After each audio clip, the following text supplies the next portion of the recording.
नमस्कार दोस्तों, आप सभी का हृदय से स्वागत है हमारे चैनल सनातनी ज्ञान पर। आज हम आपके लिए लेकर आए हैं पौष पूर्णिमा की पावन कथा।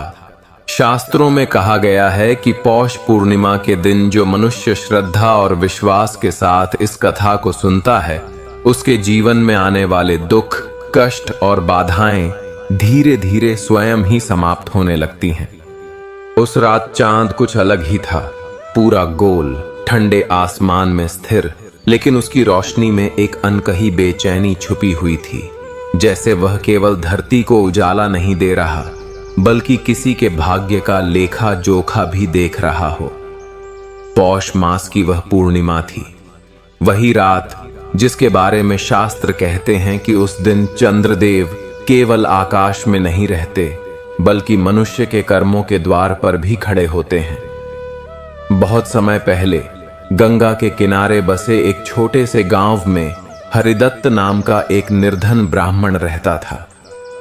पूजा पाठ उसका जीवन था, लेकिन दुर्भाग्य उसकी परछाई। घर मिट्टी का था, छत से ठंडी हवा सीधे भीतर आती थी। पत्नी सुशीला थी जो मुस्कुराहट में अपने दुख छिपा लेती थी, और एक छोटा पुत्र माधव था जिसकी आंखों में उम्र से पहले समझदारी उतर आई थी। कई दिन ऐसे गुजरते जब घर में अन्न का एक दाना नहीं होता। हरिदत्त यजमानों के द्वार जाता, पर दक्षिणा से पहले तिरस्कार मिल जाता। सुशीला कई बार अपने हिस्से का भोजन बेटे को दे देती और खुद पानी पीकर सो जाती। माधव जब मां से पूछता कि क्या आपने खाया, तो वह हंसकर कहती हाँ, पर उस हंसी में छुपी भूख को केवल चांद देख पाता था। उसी वर्ष पौष मास कुछ अधिक ही कठोर था। ठंड हड्डियों में उतर जाती थी और भूख आत्मा तक पहुंच जाती थी।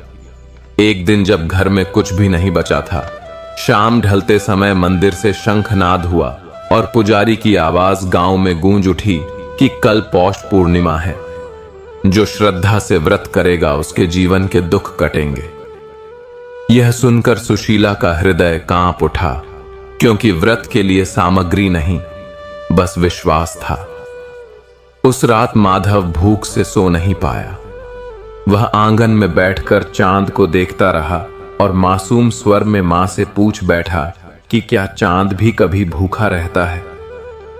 सुशीला की आंखें भर आईं और उसने कहा, नहीं बेटा, चांद सबको देता है, पर सबसे ज्यादा अकेला वही होता है। अगले दिन ठंडी सुबह में गांव की स्त्रियां गंगा स्नान को गईं। सबके हाथों में फल, फूल और दीप थे। सुशीला खाली हाथ थी, लेकिन भरा हुआ मन लेकर उसने स्नान किया और कांपते शरीर से संकल्प लिया कि हे चंद्रदेव, मेरे पास देने को कुछ नहीं, पर मेरा विश्वास सच्चा है। मेरे बेटे को इस दुख से मुक्त कर देना। व्रत आरंभ हुआ और साथ ही आरंभ हुई परीक्षा। जैसे जैसे दिन चढ़ता गया, भूख असहनीय होती गई। माधव की आंखें बुझने लगीं। सुशीला का कलेजा फटने को था। तभी गांव का सेठ आया, हाथ में गरम भोजन, और बोला कि बच्चे को खिला दो। इस एक क्षण में सुशीला के सामने पूरा संसार खड़ा हो गया। बेटा, व्रत, भूख और विश्वास। उसका हाथ कांपा, आंखें चांद की ओर उठीं, और उसी पल आसमान में बादल घिर आए, जैसे चंद्रदेव स्वयं मौन होकर उसकी परीक्षा ले रहे हों। हवा ठंडी हो गई, दीपक की लौ कांपने लगी, और उस क्षण यह तय होने वाला था कि यह व्रत केवल एक दिन की भूख होगा या आने वाले जन्मों का उद्धार। क्योंकि पौष पूर्णिमा की कथा यहीं से शुरू होती है, जहां एक मां का विश्वास, एक बच्चे की भूख और चंद्रदेव की करुणा आमने सामने खड़ी होती है। उस क्षण सुशीला का हाथ कांप रहा था। सेठ के हाथ में रखा गरम भोजन जैसे आग बनकर उसकी आंखों के सामने नाच रहा था। माधव की सांसें हल्की हो चली थीं, होंठ सूख चुके थे, आंखें आधी बंद थीं। मां का हृदय चीख रहा था कि भोजन ले लो, व्रत तो फिर भी हो जाएगा। लेकिन उसी चीख के बीच भीतर कहीं से एक और आवाज उठी जो कह रही थी कि अगर आज विश्वास टूट गया तो जीवन भर जो मिलेगा वो केवल भय होगा। सुशीला ने कांपते हाथों को पीछे खींच लिया, सिर झुका लिया और धीमे स्वर में कहा, सेठ जी, भगवान ने आज जो परीक्षा लिखी है उसे मैं टाल नहीं सकती। सेठ का चेहरा कठोर हो गया। उसने व्यंग्य से कहा, भूखे बच्चे से बड़ा कोई धर्म नहीं होता ब्राह्मणी। यह कहकर वह चला गया, लेकिन उसके जाते ही जैसे घर में सन्नाटा गूंज उठा। माधव अचानक जमीन पर गिर पड़ा। सुशीला चीख उठी, उसे गोद में उठाया, ठंडे हाथों को अपने सीने से लगाया और रोते हुए बोली, हे चंद्रदेव, अगर यही मेरी परीक्षा थी तो मैं हार गई। मेरा बेटा मत छीनो। उस क्षण आसमान में बादल और घने हो गए। चांद पूरी तरह छिप गया। हवा तेज चलने लगी। दीपक बुझ गया। अंधेरा छा गया और उसी अंधेरे में सुशीला को लगा जैसे कोई धीमी सी आवाज कह रही हो, हर विश्वास का फल अंधेरे के बाद ही मिलता है। माधव की सांसें थम सी गईं। सुशीला बेहोश हो गई। रात का कोई पता नहीं, कब बीती, कैसे बीती, किसी को नहीं मालूम। सुबह जब पहली किरण गंगा के जल पर पड़ी तो सुशीला की आंख खुली। वह घबराकर माधव की ओर झुकी। उसका शरीर गर्म था, सांसें चल रही थीं। उसने बेटे को सीने से लगा लिया। आंखों से आंसू बह निकले। उसी क्षण गांव में हलचल मच गई। लोग कहने लगे कि रात किसी ने गंगा किनारे एक वृद्ध साधु को देखा था, जिनके चेहरे पर अद्भुत तेज था, जो हर निर्धन के घर जाकर आशीर्वाद दे रहे थे। सुशीला के घर भी एक पत्ते पर रखे कुछ अन्न के दाने मिले, लेकिन कोई नहीं जानता था कि वे आए कौन। हरिदत्त जब सुबह लौटा और पूरी कथा सुनी तो उसका सिर झुक गया। उसने कहा, सुशीला, तुमने केवल व्रत नहीं किया, तुमने आने वाली पीढ़ियों का भाग्य बदल दिया है। उसी दिन पहली बार माधव ने भरपेट भोजन किया, लेकिन उससे भी बड़ा था उसका मन, जो मां के त्याग को देखकर भीतर से जाग चुका था। समय बीतने लगा। पौष पूर्णिमा की वह रात गांव की कथा बन गई। लोग कहते थे कि उस रात चंद्रदेव स्वयं धरती पर उतरे थे, लेकिन असली चमत्कार यह नहीं था। असली चमत्कार यह था कि एक मां ने अपने विश्वास को बेटे से कमजोर नहीं पड़ने दिया। वर्षों बाद माधव बड़ा हुआ, विद्वान बना, लेकिन हर पौष पूर्णिमा को वह उपवास करता और लोगों से कहता कि इस व्रत का फल धन नहीं, बल्कि वह शक्ति है जो दुख में भी धर्म को थामे रखती है। कई लोगों ने यह भी कहा कि जिस सेठ ने उस दिन भोजन दिया था, उसके घर बाद में अपार धन आया, क्योंकि दान का भाव भी निष्फल नहीं जाता। इस कथा का सार यही है कि पौष पूर्णिमा केवल चांद की पूजा नहीं, बल्कि मनुष्य के भीतर छिपे भय, लोभ और करुणा की परीक्षा है। जो इस दिन विश्वास से व्रत करता है, उसके जीवन में दुख ठहर नहीं पाता, क्योंकि जिस घर में त्याग और श्रद्धा साथ खड़े हों, वहां चंद्रदेव स्वयं प्रकाश बनकर प्रवेश करते हैं। और इसलिए आज भी शास्त्र कहते हैं कि पौष पूर्णिमा की कथा सुनने मात्र से भी वह पुण्य मिलता है जो बड़े बड़े यज्ञों से मिलता है, क्योंकि यह कथा केवल बीते समय की नहीं, बल्कि हर उस मन की है जो अंधेरे में भी विश्वास का दीप जलाए रखता है। और यही कारण था कि पौष पूर्णिमा की वह कथा केवल उस गांव तक सीमित नहीं रही। धीरे धीरे वह आसपास के क्षेत्रों में फैलने लगी। लोग दूर दूर से हरिदत्त के घर आने लगे, कोई माधव को देखने, कोई सुशीला के चरण छूने, क्योंकि लोगों का मानना था कि जिस स्त्री ने भूखे बच्चे को गोद में लेकर भी व्रत नहीं तोड़ा, उसके स्पर्श मात्र से पाप भी कांप उठते हैं। माधव जैसे जैसे बड़ा होता गया, उसके भीतर एक अलग ही गंभीरता उतरती चली गई। वह खेल कूद में कम और गंगा के तट पर बैठकर चांद को निहारने में अधिक समय बिताने लगा। कई बार लोग उसे कहते, बालक क्यों हर पूर्णिमा को उपवास करता है? तो वह मुस्कुराकर कहता, यह भूख नहीं है, यह स्मरण है मां के विश्वास का। समय बीतता गया। हरिदत्त की स्थिति भी धीरे धीरे बदलने लगी। यजमान स्वयं बुलाने लगे, सम्मान मिलने लगा, लेकिन हरिदत्त के मन में कभी घमंड नहीं आया। वह कहता, यह सब किसी साधु का चमत्कार नहीं, यह उस रात का फल है जब मेरी पत्नी ने भगवान से सौदा नहीं किया। उधर गांव में वह सेठ भी बदलने लगा जिसने भोजन दिया था। पहले वह दान को दिखावे की तरह करता था, लेकिन उस घटना के बाद उसके भीतर करुणा जाग गई। उसने गुप्त दान शुरू कर दिया। भूखों को बिना नाम पूछे भोजन कराने लगा। लोग कहते थे कि उसके घर धन अपने आप ठहरने लगा, मानो लक्ष्मी स्वयं उसकी दहलीज पर बैठ गई हो। उधर माधव का मन शास्त्रों की ओर खींचने लगा। उसने वेद, उपनिषद और पुराणों का अध्ययन किया, लेकिन सबसे अधिक वह पौष पूर्णिमा की महिमा पर मनन करता। उसे लगता कि इस एक रात में ही मनुष्य की परीक्षा क्यों ली जाती है।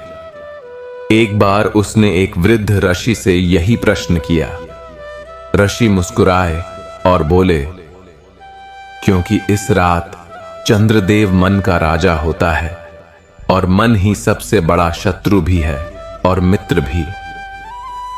वर्षों बाद वही माधव स्वयं एक कथावाचक बना, लेकिन उसकी कथाएं डर से नहीं, विश्वास से भरी होती थीं।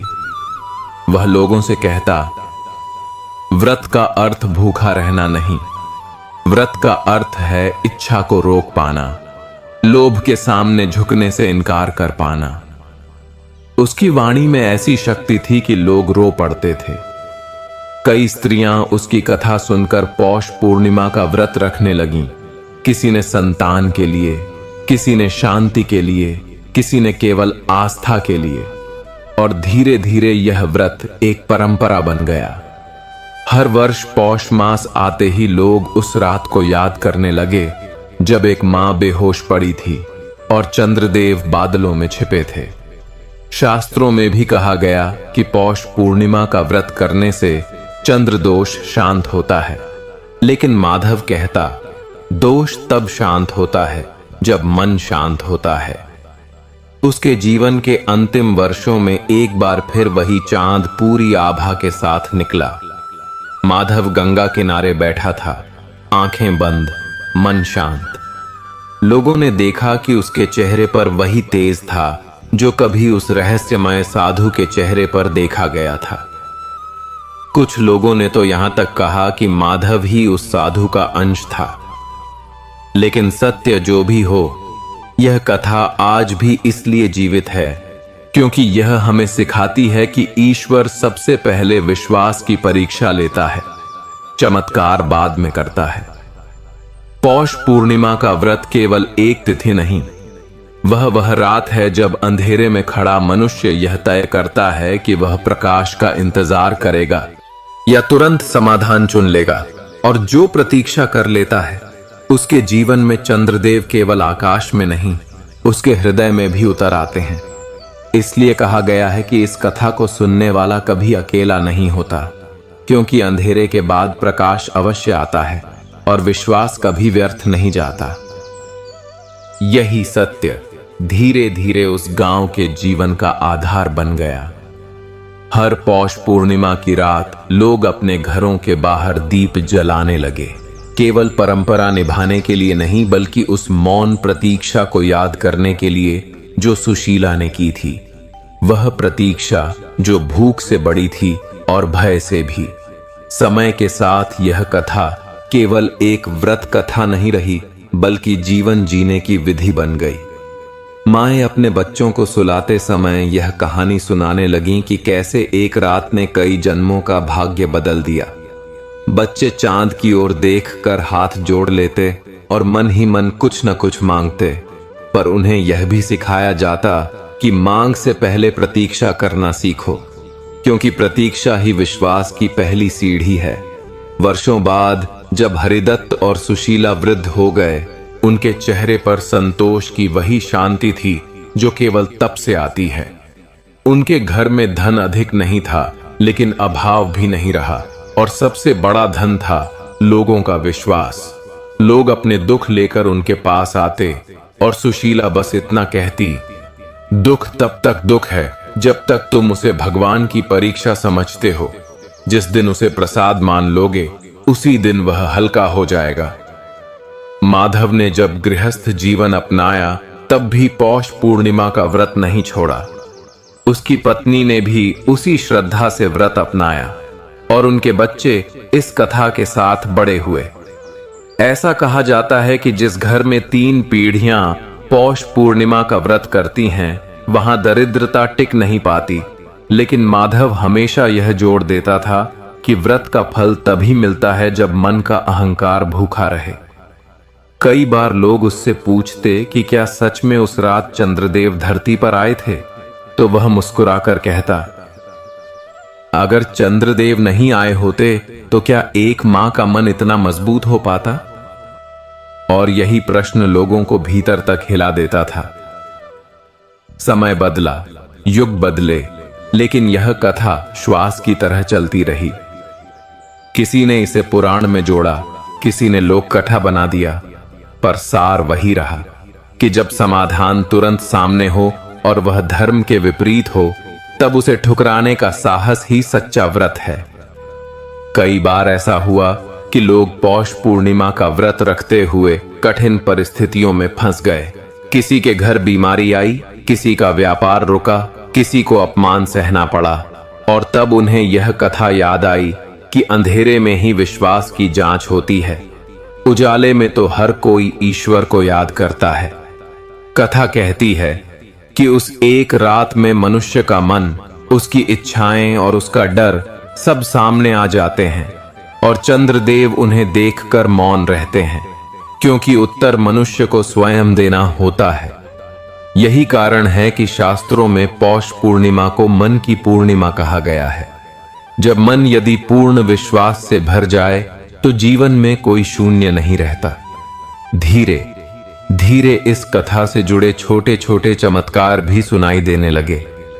किसी को खोई संतान मिली, किसी का टूटा घर बस गया, किसी को भीतर की शांति मिली।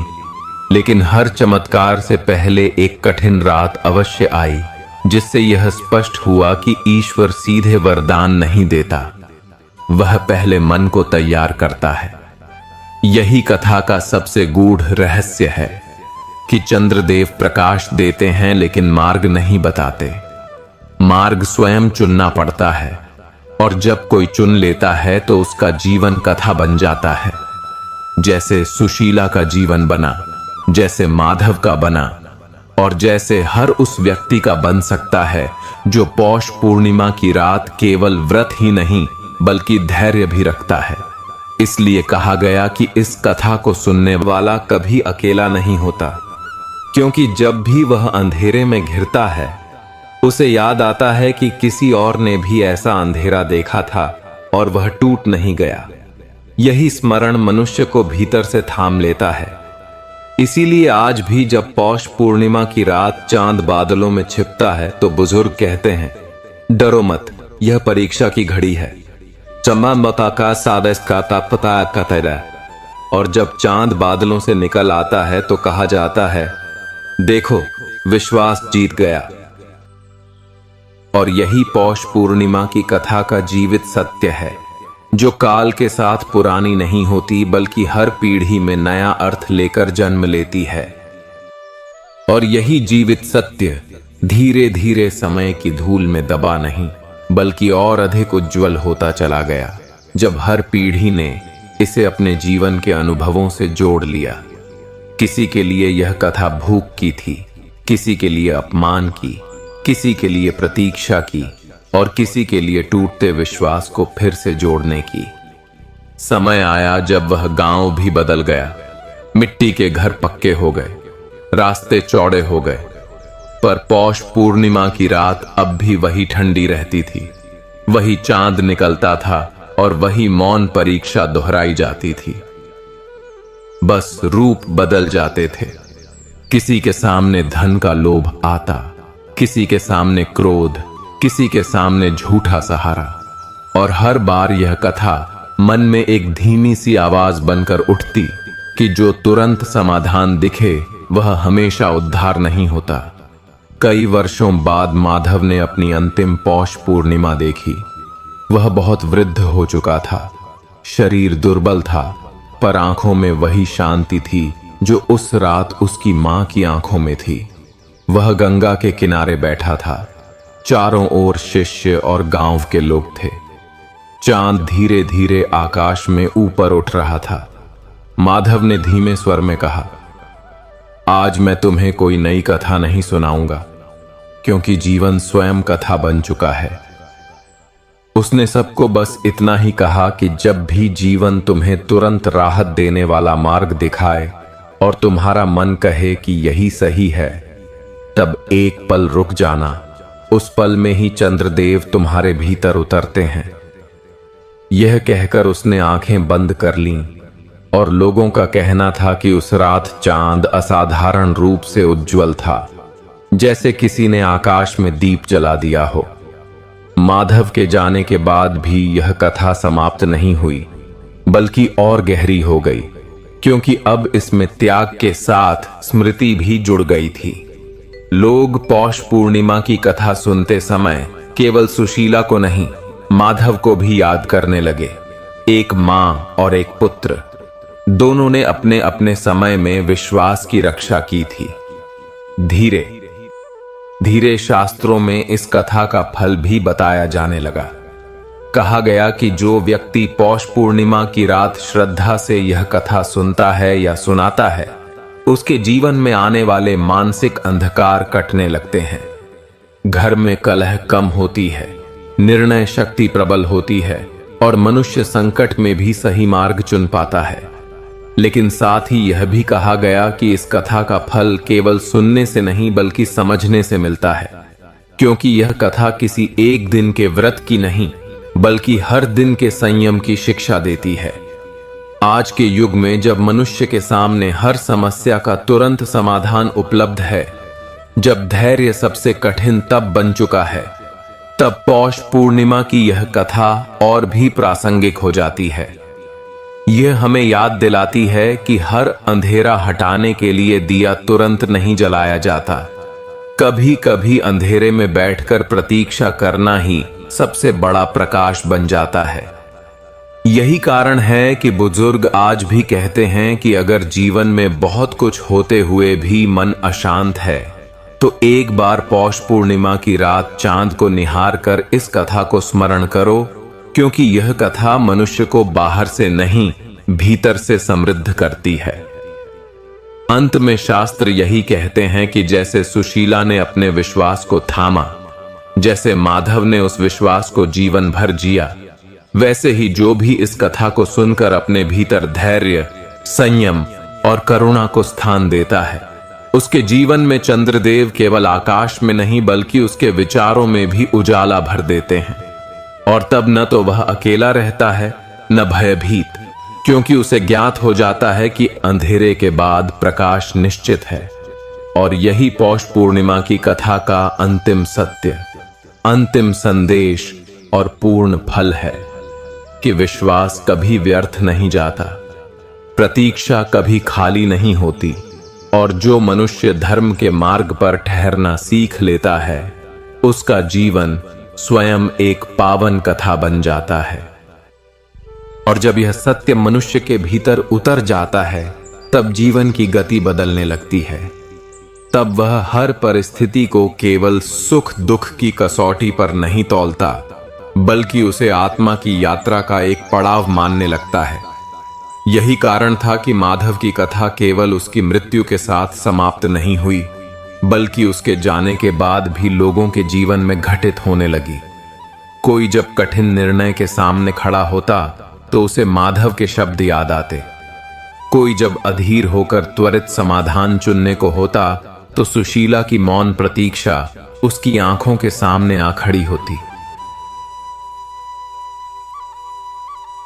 समय के साथ यह कथा तीर्थों, आश्रमों और घरों में दोहराई जाने लगी। हर कथावाचक इसे अपने शब्दों में कहता, लेकिन भाव वही रहता कि पौष पूर्णिमा की रात केवल व्रत रखने की नहीं, बल्कि मन को परखने की रात है। कई लोगों ने अनुभव किया कि जब उन्होंने इस कथा को केवल कानों से नहीं बल्कि हृदय से सुना, तब उनके भीतर एक अद्भुत शांति उतर आई। ऐसी शांति जो बाहरी परिस्थितियों पर निर्भर नहीं थी। किसी का दोहक तुरंत नहीं टला, किसी की समस्या एक ही दिन में समाप्त नहीं हुई, लेकिन सबके भीतर यह विश्वास जन्म लेने लगा कि अब वे टूटेंगे नहीं। यही इस कथा का सबसे बड़ा चमत्कार था, क्योंकि ईश्वर का सबसे बड़ा वरदान परिस्थितियों का बदलना नहीं, बल्कि मनुष्य को इतना सक्षम बना देना है कि वह परिस्थितियों में भी स्थिर रह सके। पौष पूर्णिमा की यह कथा उसी स्थिरता की शिक्षा देती है। यह सिखाती है कि जब मनुष्य प्रतीक्षा करता है तो वह निष्क्रिय नहीं होता, वह भीतर से तैयार हो रहा होता है। जैसे बीज अंधेरी मिट्टी में रहकर ही वृक्ष बनने की शक्ति जुटाता है, वैसे ही मनुष्य भी अंधेरे समय में ही अपने विश्वास की जड़ें गहरी करता है। इसी कारण शास्त्रों में कहा गया कि जो इस कथा को श्रद्धा से सुनता है, उसके भीतर का भय धीरे धीरे क्षीण होने लगता है। वह निर्णय लेने में अधिक सजग हो जाता है, उसके संबंधों में धैर्य आता है और उसके कर्मों में पवित्रता उतरने लगती है।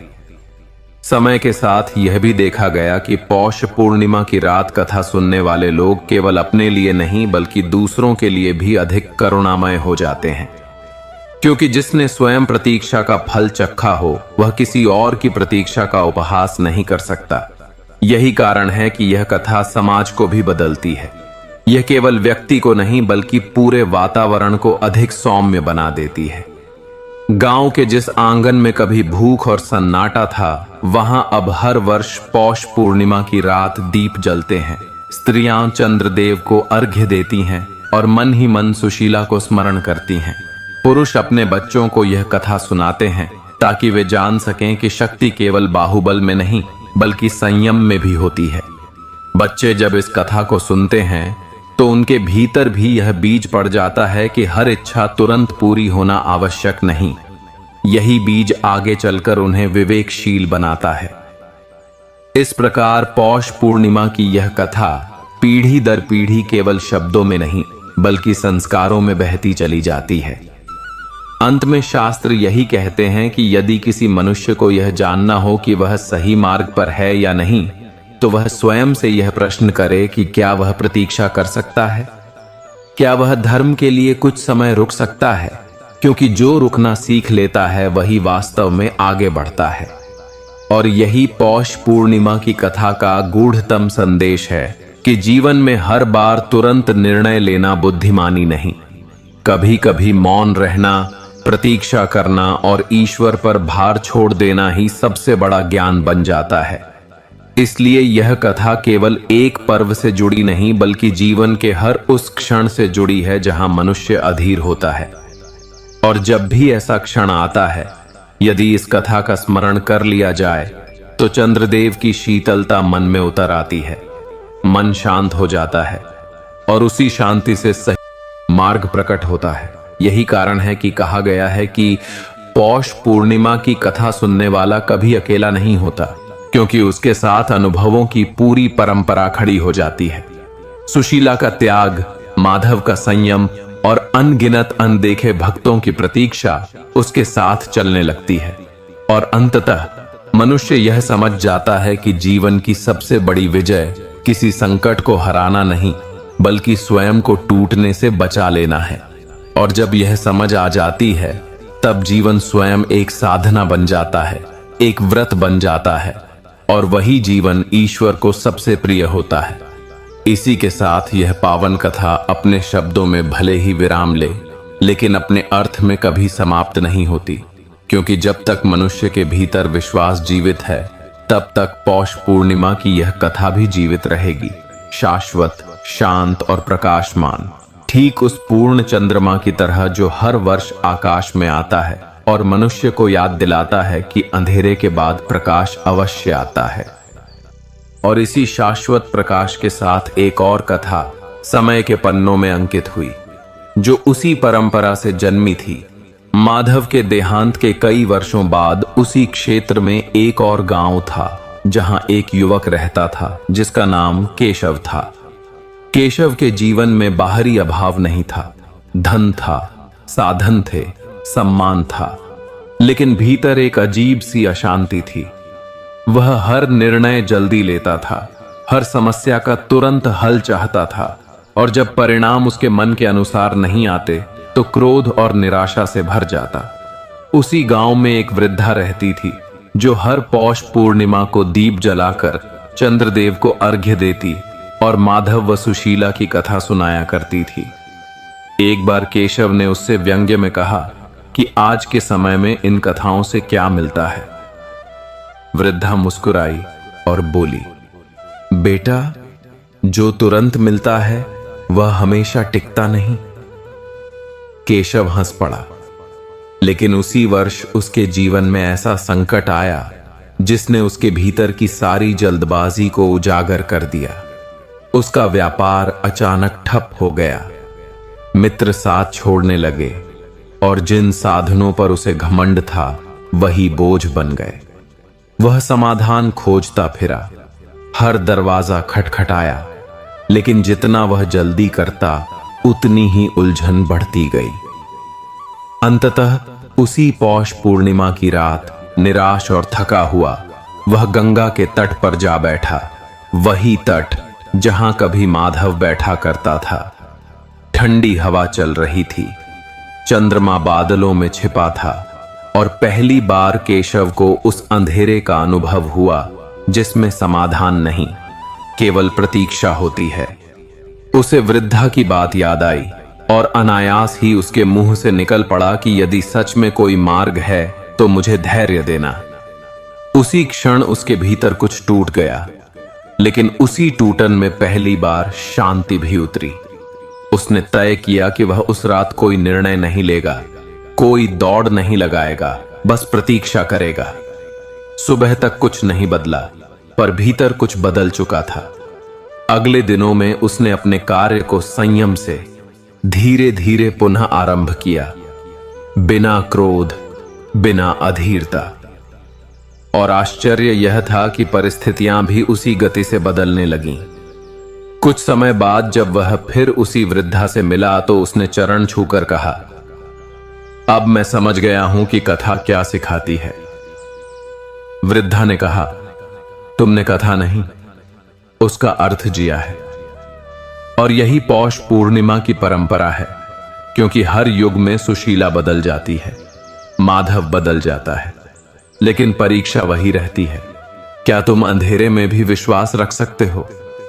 यही कारण है कि शास्त्रों में कहा गया कि पौष पूर्णिमा की कथा केवल सुनी नहीं जाती, वह जीवन में दोहराई जाती है। जब कोई मनुष्य अपने भीतर के केशव को पहचान लेता है, तब वह समझ जाता है कि असली संकट बाहर नहीं भीतर होता है, और जब भीतर शांति उतर आती है तो बाहर का अंधेरा भी भय नहीं देता। इस तरह एक के बाद एक जीवन इस कथा से जुड़ते चले गए, कोई जानकर, कोई अनजाने में, और यही इसकी पूर्णता है, क्योंकि ईश्वर की कथाएं कभी एक जीवन के लिए नहीं होती, वे परंपरा बनकर बहती हैं, जैसे गंगा बहती है, जैसे चंद्रमा हर वर्ष पूर्ण होकर आता है, और जैसे विश्वास हर बार टूटने के बाद भी फिर खड़ा हो जाता है। इसलिए जब भी पौष पूर्णिमा की रात आती है, केवल एक कथा नहीं आती, बल्कि अनगिनत जीवन कथाएं एक दूसरे से जुड़ जाती हैं और मनुष्य को यह स्मरण कराती हैं कि अंधेरे के बाद प्रकाश केवल बाहर नहीं, भीतर भी प्रकट होता है। और यही इस पावन कथा की निरंतरता है, यही उसका विस्तार है, और यही उसका अंतिम सत्य भी, कि विश्वास कभी अकेला नहीं होता, वह अपने साथ पूरी परंपरा लेकर चलता है, और जो उस परंपरा का हाथ थाम लेता है, उसका जीवन स्वयं एक दिव्य कथा बन जाता है। दर्शक बंधु, यह पौष पूर्णिमा की पावन कथा यहीं समाप्त नहीं होती, क्योंकि यह केवल शब्दों की कहानी नहीं है। यह तो हर उस मन में जीवित रहती है जहां धैर्य है, जहां संयम है और जहां विश्वास आज भी अंधेरे में दीप जलाना जानता है। आज हमने जाना कि कैसे एक साधारण सा व्रत, एक मां का त्याग, एक मनुष्य की प्रतीक्षा जीवन की सबसे बड़ी परीक्षा बन जाती है, और कैसे पौष पूर्णिमा की रात चंद्रदेव केवल आकाश में नहीं बल्कि सच्चे भक्तों के हृदय में भी प्रकाश भर देते हैं।